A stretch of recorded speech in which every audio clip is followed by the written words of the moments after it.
मेले में आए हुए सभी दर्शनार्थियों का दुर्गा पूजा समिति हार्दिक अभिनंदन करता है और करता ही रहेगा।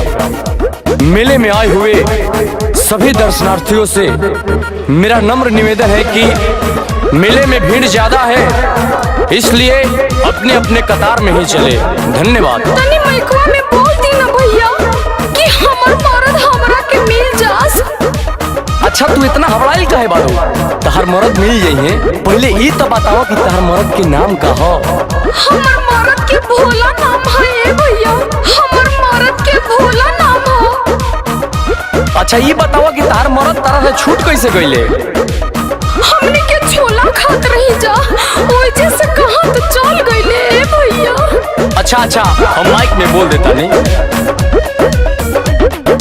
कदी ही लाउंस हमरा सैया के बुलवा दी, हाँ कदी ही लाउंस हमरा सैया के बुलवा दी। भीड़ भड़का में छुट गई ने उनका से मिलवा दी। भोला तोहर में हरी भुलाइल बिया, मेला घूमे में जाहु बहाइल बिया हो। देवी पंडाल भी आइल बिया, ले जाए भोला तेराइल बिया। अभी इस बातों को देखते हुए सभी दर्शनार्थियों से मेरा अनुरोध है कि कृपया अपने अपने परिवार का साथ ना छोड़ें, भीड़ काफी बढ़ गई है। धन्यवाद।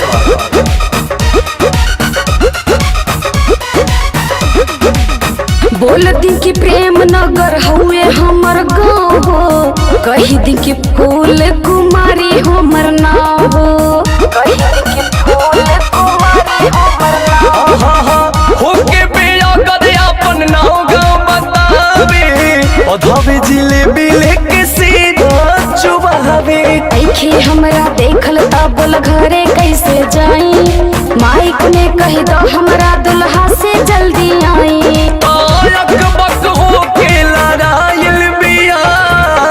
देख के भीड़ छड़ाइल बिया हो, भोला तोहर में हरी भुलाइल बिया, ले जाए भोला तेराइल बिया।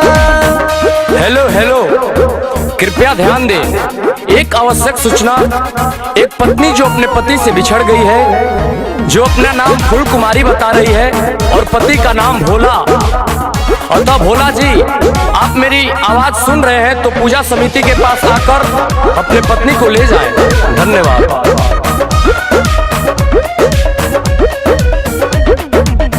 छोलवा खिया के गईले उनका ना बुझाए, रही गईनी हम तो ही में अजूराइल, रही गईनी हम तो रोई रोई कहे भाई हो अपन कहानी, लागता कि नहीं के पियले को होट पानी। कहदा अंकुश गर्दा अब ना छोड़ब उनकर साथ हो, देवी माई के सोझाई कहो तानी बात हो। सुन भाई अकबर कहल बिया, पूजा समिति भी